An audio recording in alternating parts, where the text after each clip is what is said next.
Now, the British told us a lot of lies. They said there's no such thing as Dwarka. But now we have found Dwarka is there.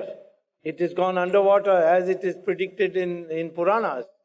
And now there had been an effort to take it up, but there is still a lot of work to be done.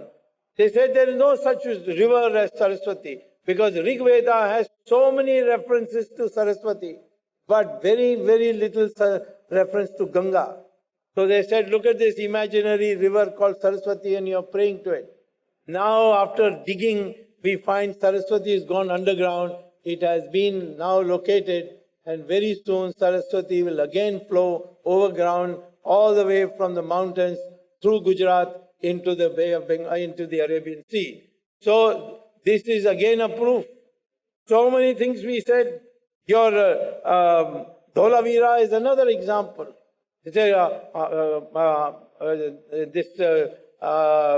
These excavations that have been found originally in now what is called Pakistan. That is not part of our culture. That is not so. It is now so that Harappa civilization goes down to as far down as Tamil Nadu. It was a civilization that because of the fact that the river changed course, these civilizations evaporated. They were part of our civilization. This has to be corrected now in our history book. Similarly, Ram Setu. When the British came here, they renamed it as Adams Bridge. And it was known as Adams Bridge in our book. Then one day, the government decided that they want to take ships not around Sri Lanka to go from Kanyakumari to Chennai, but go through the water between Sri Lanka and the Indian coast. But unfortunately, Ram Setu, or what the British called as Adams Bridge, was in the way. So they decided to cut through it. So Karunanidhi celebrated, he told the Muslim community, they demolished Babri Masjid, I will demolish Ram Setu for you. Well, he could not. He got demolished instead. So what happened? They created a Setu Samudram project. And they wanted to demolish it. Many people went to court to try and oppose it, but the Supreme Court didn't agree. Finally, the Ashok Singhal of the Vishwanath Parishad and Sudarshan of the RSS, they came to me and said, you must take it up. And I didn't know how to take it up, but then I said, I believe in Lord Rama. If he wants to save it, he'll put it in my head how to save it. So I went to the court, and the court asked me, why have you come on the same matter? We have already dismissed it. I said, you dismissed it because you didn't accept the religious principle. I have come here to say that this project is going to cost 3,000 crores, only so that the ships don't have to go around Sri Lanka. I am giving you another project, which is put a railway line from Kanyakumari along the coast all the way to Chennai, and that is 600 crores as opposed to this 3,000 crores. So this is cheaper, and therefore the government should not use this expensive project, but use this cheaper project. And I won the case. But even then, the court's judge, one of the judges, his name was Ravindran, he said to me, who will go to the middle of the ocean and pray? He asked me. Why are you making such a fuss about this Ram Setu? So I said, every morning I pray to Lord Surya, but I don't go to Surya and come back. Because in our concept, we can pray from a distance also. Of course, we can always go to Ram Setu. Now, I'm hoping that very soon the Prime Minister will declare that Ram Setu is a national heritage monument, and the government will make it possible for you to go there. And you also, if the Prime Minister comes here, tell him to do it quickly. Otherwise, I'll have to go to court again, like for Ram Temple. So, I'm saying these are things which are come from our history. We are now seeing it. And therefore, I'm asking you that whether in our country We should allow our differences to bog us down. No matter which part of the society you come, we are all equal, and how we should go forward, that is the important thing. And therefore, I would say that we have to now recognize that we are under threat. The whole world wants us to believe that we are not the ancient Hindu civilization, that we are a new country. We are not a new country. We are a new republic, but we are not a new country. Our national identity is the same. We are culturally one people. We should be one people. There were attempts made to separate us culturally. Culturally, you can be one country. Our identity, like the American identity and the British identity, is this is a Hindu civilization. Unlike other civilizations, it's a continuing civilization. And many others have joined us. They have contributed to us. But when Ganga flows, so many rivers join on the way. But the Ganga is known as Ganga right up to the Bay of Bengal, and it doesn't go by any other name.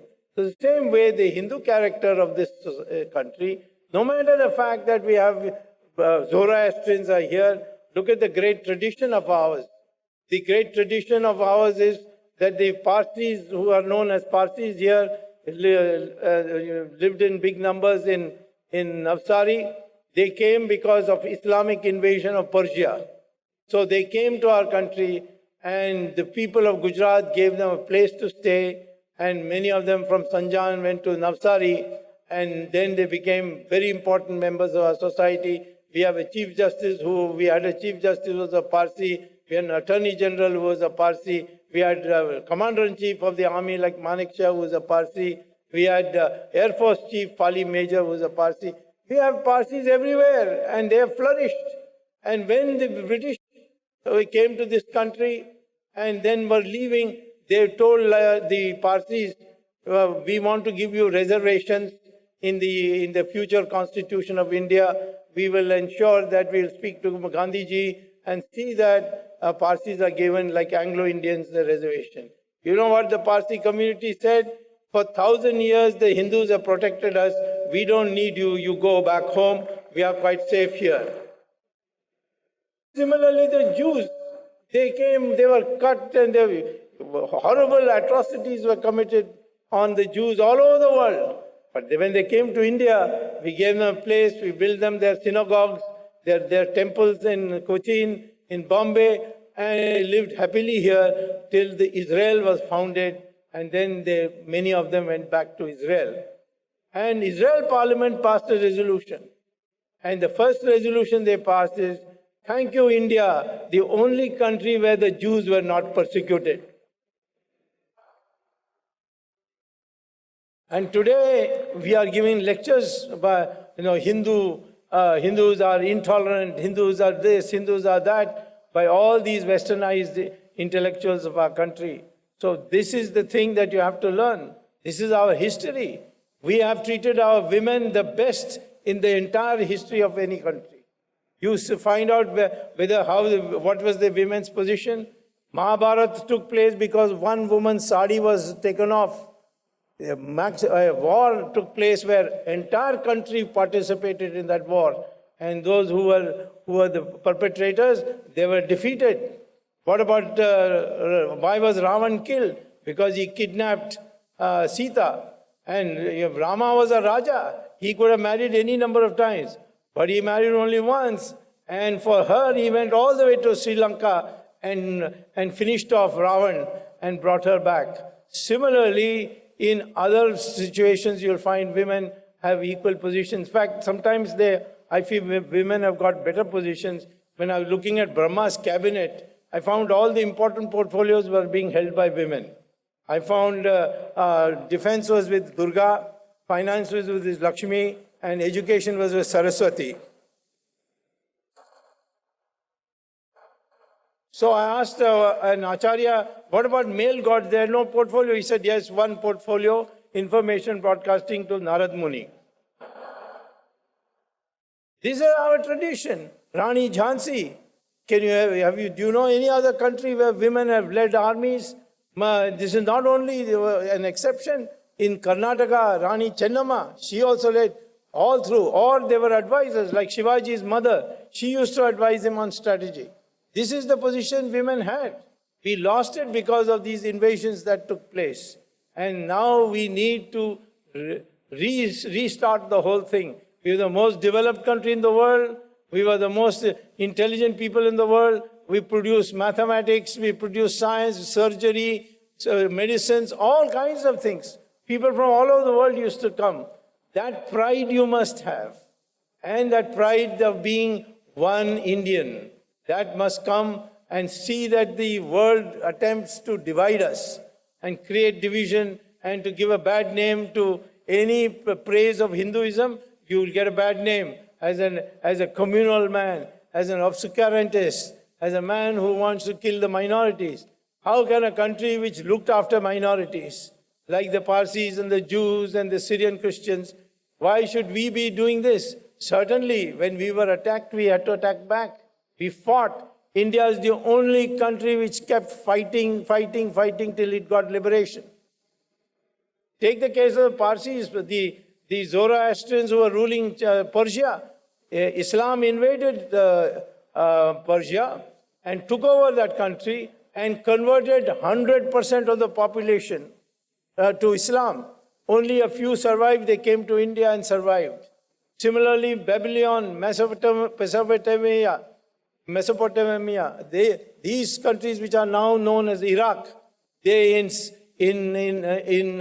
17 years they converted the entire population to Islam. Egypt was converted in 21 years. The Christians converted Europe in 50 years to 100% Christians. But in this country, there was war was waged for 600 years with Islam and 200 years with Christians, so the British, and yet we are 82% Hindu. What does that mean?